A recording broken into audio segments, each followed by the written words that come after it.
Hello students, I am Dr. Vinod Kamble. In this video, we are going to see the concept Integrated Marketing Communication, that is IMC, and its features. सबसे पहले marketing communication क्या होता है वो हम लोग देखते हैं।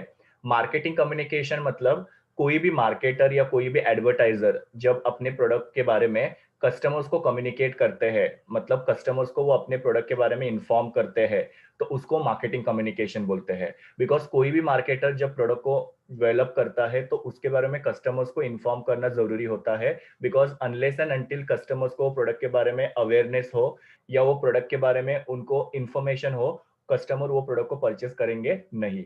सो मार्केटिंग कम्युनिकेशन करना काफी जरूरी है, जिसके अंदर जो एडवर्टाइजर या मार्केटर होता है वो अपने प्रोडक्ट के फीचर्स, क्वालिटी, बेनिफिट्स, यूज और दूसरी जो डिटेल्स होती है वो कस्टमर तक पहुंचाते हैं, तो उसको मार्केटिंग कम्युनिकेशन बोलते हैं। और मार्केटिंग कम्युनिकेशन को ही हम लोग प्रमोशन भी बोल सकते हैं।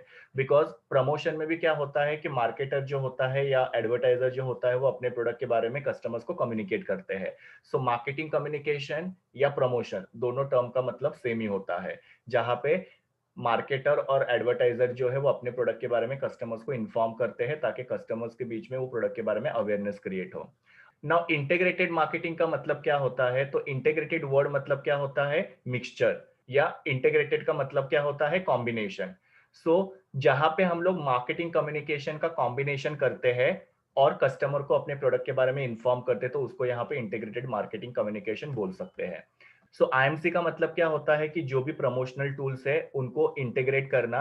अभी प्रमोशनल टूल्स कौन से हो सकते हैं, तो एक मार्केटर अपने प्रोडक्ट के बारे में कस्टमर को इन्फॉर्म कर सकता है with the help of advertising, sales promotion, publicity, public relation, direct marketing, internet, personal selling. ये सारे प्रमोशनल टूल्स है या ये सारे मार्केटिंग कम्युनिकेशन के वेज है जिसके थ्रू मार्केटर अपने प्रोडक्ट के बारे में कस्टमर को इन्फॉर्म कर सकता है। तो इसको ही हम लोग प्रमोशनल टूल्स या प्रमोशन मिक्स या मार्केटिंग कम्युनिकेशन मिक्स ऐसे बोल सकते हैं।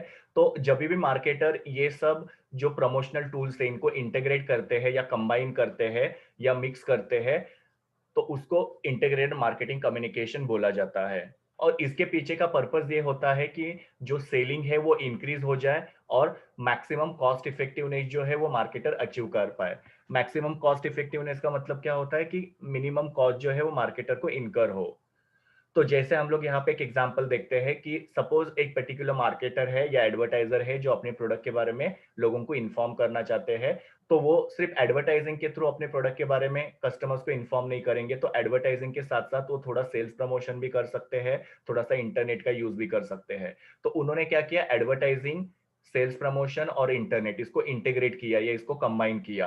क्योंकि एडवर्टाइजिंग के थ्रू वो थोड़े कस्टमर्स को टारगेट कर सकते हैं, फिर बाद में जिन कस्टमर्स को वो एडवर्टाइजिंग के थ्रू टारगेट नहीं कर पाए वो सेल्स प्रमोशन के थ्रू टारगेट कर सकते हैं, और इंटरनेट के थ्रू भी कुछ कस्टमर्स को टारगेट किया जा सकता है।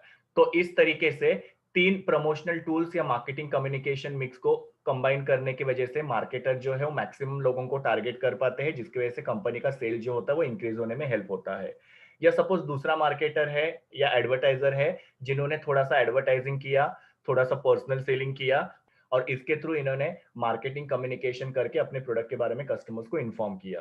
तो इस तरीके से ये सारे जो प्रमोशनल टूल्स या मार्केटिंग कम्युनिकेशन मिक्स होते हैं, इसको मार्केटर ने क्या करना चाहिए, कंबाइन करना चाहिए या इंटीग्रेट करना चाहिए, जिसके थ्रू मार्केटर्स मैक्सिमम अपना सेल जो है वो इंक्रीज कर सकते हैं। तो इसी को यहाँ पे इंटीग्रेटेड मार्केटिंग कम्युनिकेशन बोल सकते हैं। पहले कैसे होता था कि जो भी एडवर्टाइजर्स होते थे या जो भी मार्केटर्स होते थे वो कोई भी एक टूल को यूज करते थे, जैसे कि सिर्फ वो एडवर्टाइजिंग ही करते हैं, या वो सिर्फ सेल्स प्रमोशन ही करते हैं, या वो सिर्फ पर्सनल सेलिंग के थ्रू अपने प्रोडक्ट के बारे में कस्टमर्स को इन्फॉर्म करते हैं, या इंटरनेट के थ्रू अपने प्रोडक्ट के बारे में कस्टमर को इन्फॉर्म करते हैं। तो ऐसे कोई भी एक जो प्रमोशनल टूल है वो मार्केटर पहले यूज करते थे, पर अभी ऐसा टाइम है कि कंपटीशन काफी ज्यादा बढ़ गया है और अलग अलग कस्टमर्स को टारगेट करने के लिए अलग अलग प्रमोशनल टूल यूज करना पड़ता है। तो ये अलग अलग टूल्स को जो मार्केटर कंबाइन करते हैं या इंटीग्रेट करते हैं उसको इंटीग्रेटेड मार्केटिंग कम्युनिकेशन बोलते हैं। Now will see the definition of integrated marketing communication. ये डेफिनेशन जो है विलियम स्टैंटन ने दिया हुआ है। वो कहते हैं कि मार्केटिंग मिक्स जो है वो ऑर्गेनाइजेशन के मार्केटिंग मिक्स का एक एलिमेंट है। ना मार्केटिंग मिक्स क्या होता है, तो 4 पीस होते हैं जिसमें प्रोडक्ट, प्राइस, प्रमोशन और प्लेस आता है। और इंटीग्रेटेड मार्केटिंग जो है वो क्या है, प्रमोशन का एक पार्ट है। सो इसके लिए यहाँ पे विलियम स्टैंटन क्या कहते हैं कि इंटीग्रेटेड मार्केटिंग कम्युनिकेशन जो है मार्केटिंग मिक्स का एक हिस्सा है। मतलब मार्केटिंग मिक्स में जो प्रमोशन आता है उसके अंदर आईएमसी आता है, और ये इंटीग्रेटेड मार्केटिंग कम्युनिकेशन के थ्रू मार्केटर जो है वो अपने ऑर्गेनाइजेशन के बारे में और प्रोडक्ट के बारे में कस्टमर्स को इन्फॉर्म करते हैं, परसुएड करते हैं और रिमाइंड करते हैं। मतलब कि जो भी उनके नए प्रोडक्ट्स है या उनकी कंपनी है उसके बारे में वो लोगों को इन्फॉर्म करते हैं, अवेयरनेस क्रिएट करते हैं, या फिर उनको वो परसुएट करते हैं, मतलब उनको कन्विंस करते हो प्रोडक्ट को परचेस करने के लिए, या फिर वो उनको रिमाइंड करते हैं। क्योंकि क्या होता है, मार्केट में बहुत ज्यादा कंपटीशन होती है तो कस्टमर्स हमारे प्रोडक्ट को शायद तक भूल सकते हैं। तो यहाँ पे जो मार्केटर्स होते हैं वो क्या करते हैं, आईएमसी के थ्रू कस्टमर्स को अपने प्रोडक्ट के बारे में बार बार रिमाइंड करके देते हैं, ताकि कस्टमर जो है वो प्रोडक्ट को रिकॉल करे और मार्केट में जाके उसको परचेस करे। तो इस हिसाब से विलियम स्टैंटन क्या कहते हैं कि आईएमसी जो है वो मार्केटिंग मिक्स का एक एलिमेंट है। आईएमसी के थ्रू एक मार्केटर जो होते हैं वो अपने ऑर्गेनाइजेशन के बारे में और प्रोडक्ट के बारे में मार्केट को इन्फॉर्म कर सकते हैं, परसुएट कर सकते हैं और रिमाइंड कर सकते हैं। उसको इंटीग्रेटेड मार्केटिंग कम्युनिकेशन बोलते हैं। तो अगर आप लोगों को क्वेश्चन आता है कि what is integrated marketing communication या what is IMC, then you should be able to say कि आईएमसी के थ्रू एक मार्केटर जो है वो अपने प्रोडक्ट के बारे में और ऑर्गेनाइजेशन के बारे में लोगों को इन्फॉर्म करते हैं, परसुएट करते हैं और रिमाइंड करते हैं। बिकॉज जब तक लोगों को कम्युनिकेट नहीं करेंगे तब तक लोग अवेयर नहीं होंगे और लोग वो प्रोडक्ट को परचेस नहीं करेंगे। या फिर आप लोग बोल सकते हो कि इंटीग्रेटेड मार्केटिंग कम्युनिकेशन में मार्केटर जो है ये प्रमोशनल टूल्स को कंबाइन करते हैं, जैसे advertising, sales promotion, publicity, internet, personal selling. ये पांचों को कंबाइन करके मार्केटर ने क्या किया, अपना प्रमोशन किया या मार्केटिंग कम्युनिकेशन मिक्स जो डिजाइन किया, ताकि वो मैक्सिमम कस्टमर्स को यहाँ पे टारगेट करे और उनका सेल जो है बढ़ने में उनको हेल्प हो। So this was the concept of integrated marketing communication. Now we will see what are the features of IMC. So the first feature is main objective. तो IMC जो होता है ये इसके लिए किया जाता है ताकि एक ऑर्गेनाइजेशन या एक मार्केटर जो है वो अपने प्री डिटरमाइंड ऑब्जेक्टिव्स को अचीव कर सकते हैं। प्री डिटरमाइंड ऑब्जेक्टिव्स का मतलब क्या होता है कि यहाँ पे पहले से ही मार्केटर ने कुछ ऑब्जेक्टिव्स अपने डिसाइड किए रहते हैं जो वो IMC के थ्रू अचीव करना चाहते हैं। सो कौन से ऑब्जेक्टिव्स होते हैं, तो टू क्रिएट द अवेयरनेस, मतलब अपने नए प्रोडक्ट के बारे में कस्टमर्स में या मार्केट के अंदर अवेयरनेस क्रिएट करना, ये उनका ऑब्जेक्टिव हो सकता है। फिर to develop the positive attitude, मतलब क्या होता है कि काफी बार जो भी नया प्रोडक्ट होता है उसके बारे में कस्टमर का न्यूट्रल एटीट्यूड होता है, means customers are confuse whether to buy that new product और नॉट। सो आईएमसी के थ्रू मार्केटर्स क्या करते हैं, वो न्यूट्रल एटीट्यूड को पॉजिटिव एटीट्यूड में कन्वर्ट करते हैं। या कभी कभी ऐसे हो सकता है कि किसी प्रोडक्ट के बारे में कस्टमर के माइंड में नेगेटिव एटीट्यूड डेवलप हुआ है, तो यहाँ पे आईएमसी का यूज करके मार्केटर्स वो नेगेटिव एटीट्यूड को पॉजिटिव में कन्वर्ट कर सकते हैं। जैसे हम लोग मैगी का एग्जांपल ले सकते हैं कि कुछ दिन पहले मैगी के बारे में लोगों के माइंड में एक नेगेटिव एटीट्यूड डेवलप हो चुका था। फिर बाद में मैगी की जो कंपनी है जिसका नाम है नेस्ले, उन्होंने अलग अलग जो प्रमोशनल टूल से उनको यूज किया, जैसे टीवी एडवर्टीजमेंट या फिर सोशल मीडिया के थ्रू, इंटरनेट के थ्रू उन्होंने अपना प्रमोशन करके लोगों को इन्फॉर्म किया कि मैगी अभी सेफ है। और इस हिसाब से उन्होंने क्या किया, मैगी का जो नेगेटिव एटीट्यूड हो चुका था उसको वापस से पॉजिटिव में कन्वर्ट कर दिया। तो इस हिसाब से आईएमसी के थ्रू जो न्यूट्रल एटीट्यूड है उसको भी पॉजिटिव में कन्वर्ट किया जा सकता है और जो नेगेटिव एटीट्यूड है उसको भी पॉजिटिव में कन्वर्ट किया जा सकता है। फिर थर्ड ऑब्जेक्टिव हो सकता है to enhance the brand image. Brand image का मतलब क्या होता है, प्रोडक्ट की इमेज जो है वो कस्टमर के माइंड में डेवलप करना। जैसे कि हम लोग डैंड्रफ की बात करते हैं तो हमारे दिमाग में पहले नाम आता है हेड एंड शोल्डर। हम लोग टूथपेस्ट की बात करते हैं तो हमारे माइंड में फर्स्ट नेम आता है वो है कोलगेट या पेप्सोडेंट। फिर हम लोग आयुर्वेदिक प्रोडक्ट्स की बात करते हैं या हर्बल प्रोडक्ट्स की या नेचुरल प्रोडक्ट्स की बात करते हैं तो हमारे माइंड में नाम आता है पतंजलि का या फिर डाबर का या फिर हिमालय का। तो इस तरीके से हर एक कंपनी और हर एक प्रोडक्ट जो है अपना ब्रांड इमेज क्रिएट करना चाहते हैं और आईएमसी के थ्रू वो अपनी ब्रांड इमेज क्रिएट कर सकते हैं।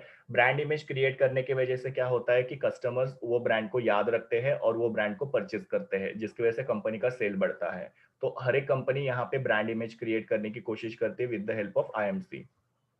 फिर to improve the corporate image. ना ब्रांड इमेज मतलब प्रोडक्ट का इमेज जो जरूरी होता है ताकि वो प्रोडक्ट का सेल बढ़े। कॉर्पोरेट इमेज का मतलब क्या होता है, कंपनी की इमेज। अभी कंपनी की इमेज क्रिएट करना क्यों जरूरी है, तो डेफिनेटली एक कंपनी को काफी सारे स्टेक होल्डर्स के सपोर्ट की जरूरत होती है। जैसे उनको फाइनेंस के लिए शेयर होल्डर्स और इन्वेस्टर्स की जरूरत होती है, उनको प्रोडक्ट को परचेज करने के लिए कस्टमर्स की जरूरत होती है, उनको लाइसेंस और परमिशन के लिए गवर्नमेंट की जरूरत होती है, रॉ मटेरियल के लिए सप्लायर की जरूरत होती है। तो ये सारे जो है वो बिजनेस के स्टेक होल्डर्स होते हैं, जिनके सपोर्ट की वजह से कोई भी बिजनेस जो होता है वो ग्रो करता है। तो आईएमसी के थ्रू कंपनी अपने कॉर्पोरेट इमेज, मतलब कंपनी की इमेज जो है वो एनहांस कर सकती है। तो एक बार एक कंपनी की इमेज अगर अच्छी बन गई तो उसकी वजह से सारे स्टेक होल्डर वो कंपनी को सपोर्ट करते हैं। जैसे कि सपोज एक कंपनी है जिसकी कॉर्पोरेट इमेज काफी अच्छी है, तो सप्लायर्स उनको रॉ मटेरियल सप्लाई करेंगे और उनको ज्यादा क्रेडिट पीरियड दे सकते हैं। गवर्नमेंट भी उनको सपोर्ट करेंगे। फिर शेयर होल्डर्स वो कंपनी में इन्वेस्ट करने के लिए रेडी हो जाएंगे। इन्वेस्टर्स उनको फाइनेंस प्रोवाइड करने के लिए रेडी हो जाएंगे। कस्टमर्स उनके प्रोडक्ट को परचेज करेंगे। एम्प्लॉइज वहां पे होल हार्टेडली काम करेंगे। सो कॉर्पोरेट इमेज अच्छी होने की वजह से या कॉर्पोरेट इमेज को इंप्रूव करने की वजह से एक कंपनी को स्टेक होल्डर्स का सपोर्ट मिलता है। सो आईएमसी के हेल्प से एक कंपनी जो है अपनी कॉर्पोरेट इमेज इंप्रूव कर सकती है। और लास्ट वाला है फेस कंपटीशन। मतलब एक इफेक्टिव आईएमसी की वजह से कंपनी जो है मार्केट में कंपटीशन को फेस कर सकती है, क्योंकि मार्केट में बहुत ज्यादा कंपटीशन होती है, जिसकी वजह से कस्टमर जो है वो प्रोडक्ट को भूल सकते हैं। और अगर आईएमसी कंपनी प्रॉपरली करेगी या इफेक्टिवली करेगी तो कंपनी वो कंपटीशन में अच्छे से टिके रह सकती है और सरवाइव कर सकती है। सो कंपटीशन को फेस करने के लिए भी यहाँ पे आईएमसी की जरूरत पड़ती है। सो ये सारे ऑब्जेक्टिव्स होते हैं, इसको अचीव करने के लिए कंपनी जो है आईएमसी अंडरटेक करती है, मतलब इंटीग्रेटेड मार्केटिंग कम्युनिकेशन करती है company. Then next feature is continuous in nature. Continuous in nature का मतलब क्या होता है? आईएमसी जो है वो ऑनगोइंग एक्टिविटी है। मतलब आईएमसी जो होता है वो कंपनी को बार बार करना पड़ता है। मतलब अगर ये साल कंपनी ने मार्केटिंग कम्युनिकेशन किया तो अगेन नेक्स्ट ईयर के लिए कंपनी को मार्केटिंग कम्युनिकेशन के लिए प्लान करना पड़ेगा, और अगेन नेक्स्ट ईयर कंपनी को मार्केटिंग कम्युनिकेशन करना पड़ेगा। सो ऐसे नहीं कि कंपनी ने एक बार मार्केटिंग कम्युनिकेशन किया और हो गया, कंपनी को बार बार ये मार्केटिंग कम्युनिकेशन करना पड़ेगा। क्योंकि जैसे मैंने आप लोगों को बोला कि मार्केट जो है वो हाईली कॉम्पिटिटिव है, और कंपटीशन बहुत ज्यादा होने की वजह से कस्टमर जो है प्रोडक्ट को भूल सकते हैं। तो ये कंपटीशन को फेस करने के लिए कंपनी को बार बार ये इंटीग्रेटेड मार्केटिंग कम्युनिकेशन जो है वो करते रहना पड़ेगा। सो इसके वजह से इंटीग्रेटेड मार्केटिंग कम्युनिकेशन जो है वो वन टाइम एक्टिविटी नहीं है, ये ऑनगोइंग एक्टिविटी है। अगेन एंड अगेन जो मार्केटर्स होते हैं उनको इंटीग्रेटेड मार्केटिंग कम्युनिकेशन करना पड़ता है। सो बिकॉज यहाँ पे पब्लिक की मेमोरी काफी शॉर्ट होती है, लोग जो है वो प्रोडक्ट के बारे में भूल सकते हैं, तो उनको कॉन्स्टेंटली याद दिलाने के लिए कंपनी को यहाँ पे इंटीग्रेटेड मार्केटिंग कम्युनिकेशन करते रहना पड़ता है। Then third feature is elements of IMC. Elements का मतलब क्या होता है? पार्ट। तो आईएमसी के कौन से पार्ट्स होते हैं? तो यहाँ पे अलग अलग पार्ट्स होते हैं आईएमसी के, जिसके अंदर पहला होता है एडवर्टाइजिंग, दूसरा है पब्लिसिटी, तीसरा है sales promotion, then public relation, personal selling या जिसको सेल्समैनशिप भी बोला जा सकता है, एंड स्पॉन्सरशिप। अभी ये सारे जो एलिमेंट्स है इनको डिटेल में हम लोग नेक्स्ट क्वेश्चन में पढ़ने वाले हैं। अभी सिर्फ आपको इतना ही याद रखना है कि आईएमसी के काफी सारे एलिमेंट्स हैं और ये एलिमेंट्स को आपको याद रखना है। मतलब इनको यूज करके कंपनी क्या करती है, अपने प्रोडक्ट के बारे में या कंपनी के बारे में मार्केटिंग कम्युनिकेशन करती है, मतलब लोगों को इन्फॉर्म करते हैं ताकि उनके प्रोडक्ट के बारे में मार्केट में अवेयरनेस क्रिएट हो और कस्टमर्स उनके प्रोडक्ट को डिमांड करे। तो ये सारे तरीके होते हैं या ये सारे मार्केटिंग कम्युनिकेशन होते हैं जिसके थ्रू कंपनी जो है वो मार्केट में अवेयरनेस क्रिएट करती है। Then fourth feature is creativity. अभी मैंने आप लोगों को अलग अलग एलिमेंट्स बताए आईएमसी के, वो हर एक एलिमेंट के अंदर क्रिएटिविटी होना बहुत जरूरी है। जैसे कि एडवर्टाइजिंग अगर कंपनी करती है तो एडवर्टाइजिंग क्रिएटिव होना चाहिए, या फिर कंपनी अगर सेल्स प्रमोशन करती है तो उसके अंदर भी क्रिएटिविटी होना चाहिए, मतलब अलग अलग टेक्निक्स कंपनी ने यूज करने चाहिए जिससे कंपनी का सेल्स बढ़ सकता है। या सेल्समैनशिप अगर कंपनी यूज कर रही है तो उसके अंदर भी क्रिएटिविटी होनी चाहिए। तो आईएमसी के जितने भी एलिमेंट्स है वो क्रिएटिव होने चाहिए, बिकॉज कंपटीशन बहुत ज्यादा है और काफी सारी इंफॉर्मेशन जो मीडिया में अवेलेबल होती है। बहुत सारा इंफॉर्मेशन होने की वजह से क्या होता है कि कस्टमर शायद तक आपको अननोटिस कर सकते हैं या कस्टमर आपको ध्यान नहीं दे सकते हैं। तो अगर आप लोग कस्टमर का ध्यान अट्रैक्ट करना चाहते हो या आप चाहते हो कि कस्टमर आपको नोटिस करे, तो उसके लिए मार्केटर को अपना जो भी मार्केटिंग मैसेज है उसको क्रिएटिव तरीके से प्रेजेंट करना पड़ेगा। बिकॉज जब हम क्रिएटिविटी दिखाते हैं उसकी वजह से कस्टमर जो है वो अट्रैक्ट होते हैं और वो हमारे मार्केटिंग इंफॉर्मेशन को नोटिस करते हैं। पर अगर क्रिएटिविटी नहीं होगी, अगर हमारा आईएमसी जो है वो डल होगा, तो डेफिनेटली लोग उसको नोटिस करेंगे नहीं। तो बिकॉज यहाँ पे मार्केटर चाहते हैं कि लोग उनको नोटिस करें, लोग उनके प्रोडक्ट के तरफ अट्रैक्ट हो, उसके लिए क्रिएटिव आईएमसी होना बहुत जरूरी है। Then fifth feature is art and science, मतलब आईएमसी जो होता है वो आर्ट भी है और साइंस भी है। आईएमसी को आर्ट क्यों बोला जाता है? बिकॉज जैसे मैंने अभी आप लोगों को बताया कि उसके अंदर क्रिएटिविटी होना बहुत जरूरी है। क्रिएटिविटी की वजह से क्या होता है कि जो कस्टमर्स होते हैं वो कन्विंस होते हैं और मार्केटर जो है वो अपने आइडिया को इफेक्टिवली कम्युनिकेट कर सकते हैं। तो हर एक आईएमसी का जो एलिमेंट होता है वो क्रिएटिव होना चाहिए। जैसे एडवर्टाइजिंग कर रहे हैं तो वो क्रिएटिव होना चाहिए, सेल्समैनशिप कर रहे हैं तो वो क्रिएटिव होना चाहिए, सेल्स प्रमोशन क्रिएटिव होना चाहिए। सो आईएमसी का हर एक एलिमेंट जो है वो क्रिएटिव होना चाहिए ताकि लोग उसको नोटिस करें। तो क्रिएटिविटी की वजह से इसको आर्ट बोलते हैं। और दूसरी चीज है कि आईएमसी जो है साइंस भी होता है बिकॉज इसके अंदर एक सिस्टमैटिक प्रोसेस को फॉलो किया जाता है। अभी कौन सा सिस्टमैटिक प्रोसेस यहाँ पे फॉलो किया जाता है? तो आईएमसी को प्लान करना पड़ता है, प्रिपेयर करना पड़ता है और मीडिया में प्लेस करना पड़ता है। सो ये एक सिस्टमैटिक प्रोसेस यहाँ पे फॉलो किया जाता है, इसके लिए आईएमसी को साइंस भी बोला जाता है। तो बिकॉज आईएमसी में क्रिएटिविटी की जरूरत होती है उसको आर्ट बोलते हैं, और आईएमसी के अंदर एक सिस्टमैटिक प्रोसेस फॉलो होता है इसके लिए उसको साइंस बोलते हैं। साइंस का मतलब ही क्या होता है? सिस्टमैटिक। तो यहाँ पे स्टेप बाय स्टेप चीजें की जाती है, इसकी वजह से इसको साइंस बोला जाता है। Then next one is target audience. Now जो भी आईएमसी डिजाइन किया जाता है वो एक सिलेक्टेड टारगेट ऑडियंस को ध्यान में रख के उसके हिसाब से डिजाइन किया जाता है। सो मार्केटर को यहाँ पे राइट टारगेट ऑडियंस को सिलेक्ट करना पड़ता है और उसके हिसाब से प्रमोशनल मैसेज जो है वो डिजाइन करना पड़ता है ताकि उनके माइंड में पॉजिटिव इंपैक्ट जो है वो क्रिएट कर पाए और उसके वजह से जो कस्टमर्स है वो प्रोडक्ट को परचेस करे। अभी यहाँ पे हम लोग एग्जांपल देखते हैं, जैसे कि सपोज थम्स अप प्रोडक्ट है। तो ये थम्स अप जो प्रोडक्ट है इसका टारगेट ऑडियंस कौन है? यंगस्टर्स है। तो यंगस्टर्स को ध्यान में रखते हुए उसका प्रमोशनल मैसेज जो डिजाइन किया हुआ है, जैसे कि आज कुछ तूफानी करते हैं। तो ऑब्वियसली ये जो पंच लाइन है वो ये यंगस्टर्स को ध्यान में रख के उसके हिसाब से डिजाइन की है, जिसकी वजह से यंगस्टर्स के ऊपर वो प्रोडक्ट के बारे में एक पॉजिटिव इंपैक्ट क्रिएट होता है और यंगस्टर वो प्रोडक्ट को परचेस करते हैं। सेम अगर हम लोग विम बार का एग्जांपल लेते हैं तो विम बार के अंदर उनका टारगेट ऑडियंस कौन होता है? हाउसवाइफ्स। तो हाउसवाइफ्स के हिसाब से यहाँ पे प्रमोशनल मैसेज जो होता है वो डिजाइन किया जाता है। तो यहाँ पे देखो लिखा हुआ है 1 स्पूनफुल क्लीन्स अ सिंक फुल, मतलब 1 स्पून विम बार के लिक्विड के वजह से पूरा सिंक भर के जो बर्तन है वो साफ हो सकते हैं। तो इस तरीके से यहाँ पे हाउसवाइफ्स को ध्यान में रख के उसके हिसाब से प्रमोशनल मैसेज जो डिजाइन किया गया है, जिसकी वजह से उनके माइंड में पॉजिटिव इंपैक्ट वो प्रोडक्ट के बारे में क्रिएट होता है और वो प्रोडक्ट को परचेस करते हैं। तो जब भी आईएमसी डिजाइन किया जाता है तो राइट टारगेट ऑडियंस को सिलेक्ट करना जरूरी है और उनके हिसाब से प्रमोशनल मैसेज जो होता है डिजाइन करना चाहिए। And the last feature is influence diverse group. Diverse group का मतलब क्या होता है? अलग अलग ग्रुप्स। सो आईएमसी जो होता है वो अलग अलग ग्रुप्स को इन्फ्लुएंस करता है। जैसे कि आईएमसी प्रेजेंट कस्टमर्स को और पोटेंशियल कस्टमर्स को तो इन्फ्लुएंस करता ही है। प्रेजेंट कस्टमर मतलब जो ऑलरेडी हमारे प्रोडक्ट को परचेस कर रहे हैं, और पोटेंशियल कस्टमर मतलब क्या? जो फ्यूचर में हमारे प्रोडक्ट को परचेस कर सकते हैं। तो आईएमसी को डिजाइन करते समय प्रेजेंट और पोटेंशियल कस्टमर्स को ध्यान में रख के उसके हिसाब से यहाँ पे डिजाइन किया जाता है। तो आईएमसी कस्टमर्स को इन्फ्लुएंस करता है।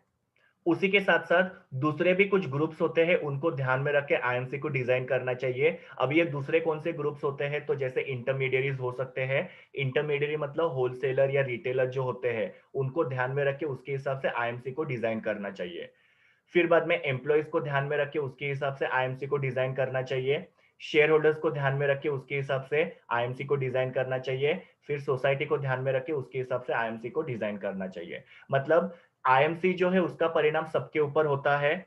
जैसे कि आईएमसी की वजह से डेफिनेटली कस्टमर जो है वो प्रोडक्ट परचेस करेंगे ही, पर आईएमसी की वजह से एम्प्लॉइज जो है वो भी होल हार्टेडली काम करेंगे और कंपनी को कॉम्पिटेंट मैन पावर मिलने में भी हेल्प होता है। सेम तरीके से आईएमसी की वजह से जो शेयर होल्डर्स होते हैं वो कंपनी को फाइनेंस प्रोवाइड करेंगे।